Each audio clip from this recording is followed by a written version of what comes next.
वो बस के इंतजार में खड़ा है। बस आने पर बस में चढ़े और टिकट खरीदें। बस चल पड़ी और वह फिर यादों की धारा में बह गया। उस समय वो ऑफिस जाता था। उनका रोजाना का सफर बस से होता था, फिर उसी टाइम बस पकड़ती थी। इस तरह उनकी रोज की जान पहचान धीरे धीरे दोस्ती के रूप में खुल रही थी।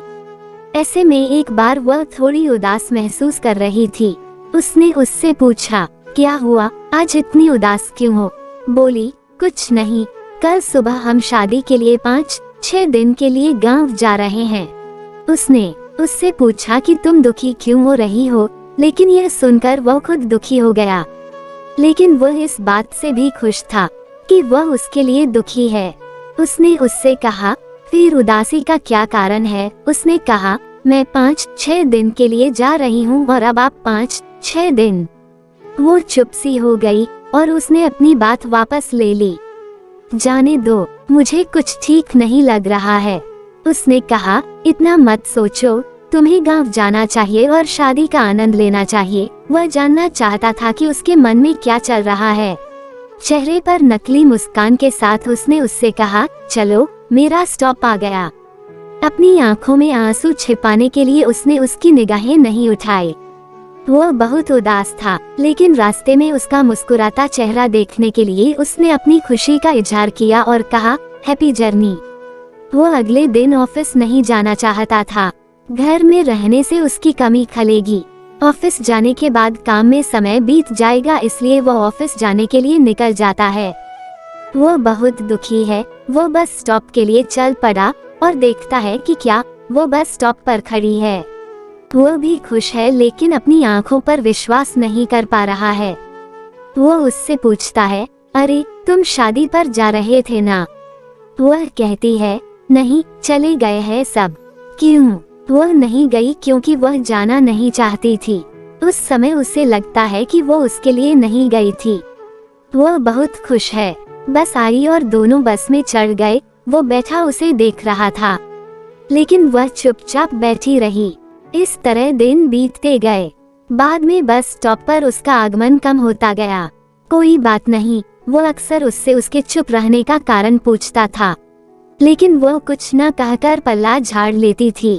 उसने बाद में महसूस किया कि वह चाहती है कि मैं उसके लिए अपने प्यार को कबूल करूं। शायद वो उसी तरह महसूस करती है जैसे मैं उसके बारे में महसूस करता हूँ। उसका जन्मदिन आने वाला था। उसने तय किया कि उसके जन्मदिन पर मैं उसे अपने दिल की बात बताऊंगा। वो उससे कहता है, क्या हम कहीं चलें जब तुम्हारा जन्मदिन आ रहा है? ठीक है, चलो, वह कहती है। उसका जन्मदिन आता है। दोनों बस स्टॉप पर नहीं मिलते बल्कि कहीं और मिलते हैं। वो उसके लिए गुलाबों का गुलदस्ता लेकर जाता है और उससे कहता है, जन्मदिन मुबारक हो, आज तुम बहुत सुंदर लग रही हो। वह शर्मा जाती है और धन्यवाद कहती है। वो उससे कहता है, अदिति, मैं तुमसे कुछ कहना चाहता हूँ। वह कहती है, मत बताओ। वो कहता है, अदिति, मैं तुमसे बहुत प्यार करता हूँ, और उसे फूलों का एक गुलदस्ता देता है। वो फूल लेती है और कहती है, आदित्य, मैं भी तुमसे प्यार करती हूँ। आदित्य उससे कहता है, क्या तुम मुझसे शादी करोगी? अदिति उससे कहती है, नहीं। पर क्यों? अगर तुम प्यार करती हो तो शादी क्यों नहीं कर सकती? वो झुकती है और उससे कहती है, यह नहीं हो सकता, और चली जाती है। वो उसका हाथ पकड़ लेता है, लेकिन वो उसे छुड़ा कर चली जाती है। वह सोचता रह जाता है कि अदिति ने ऐसा क्यों किया। वह शादी के लिए राजी क्यों नहीं है? अगर उसे ऐसा ही करना था तो उसने मुझसे प्यार क्यों किया? उसके मन में कई सवाल आ रहे थे। वह जवाब चाहता था। वह उसका पीछा करता है, लेकिन वो उसे नहीं देखती। उसकी आंखें पानी से भरी है और मन उदास सा है। फिर वह घर जाता है। अगले दिन वह बस स्टॉप जाता है, लेकिन वह नहीं आती। 4-5 दिन ऐसे ही बीत जाते हैं। वह नहीं आती। वह उसके घर जाता है यह देखने के लिए कि वह क्यों नहीं आ रही है। वह पहले ही उसे अपने घर का पता बता चुकी है। वह वहां जाता है और वहां उसे झटका लगता है। जब वह वहां जाता है तो फोन में से उसकी फोटो गुम हो जाती है। वह उसके परिवार से पूछता है, उसने उसकी तस्वीर पर हार क्यों पहना है? फिर उसके परिवार वाले कहते हैं, 2 महीने पहले जब हम एक शादी में जा रहे थे तो हमारी कार का एक्सीडेंट हो गया और हम घायल हो गए, लेकिन अदिति की मौके पर ही मौत हो गई। यह सुनकर वह कहता है, ऐसा कैसे हो सकता है? अदिति 4-5 दिन से नहीं आई है, इसलिए मैं उसे देखने आया हूँ। घर में हर कोई उसे पागल समझता है। वह अदिति को जोर से चिल्लाता है कि यह सच नहीं है और बैठ जाता है। तभी बस रुक जाती है और उसकी आंख खुलती है।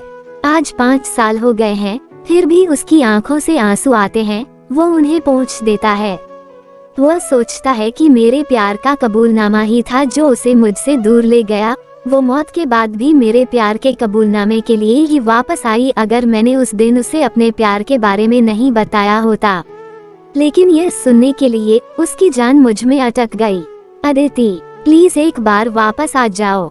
दोस्तों, अगर आपको कहानी अच्छी लगी तो कमेंट जरूर करना, वीडियो को लाइक और चैनल को सब्सक्राइब करें। कहानी सुनने के लिए बहुत बहुत धन्यवाद।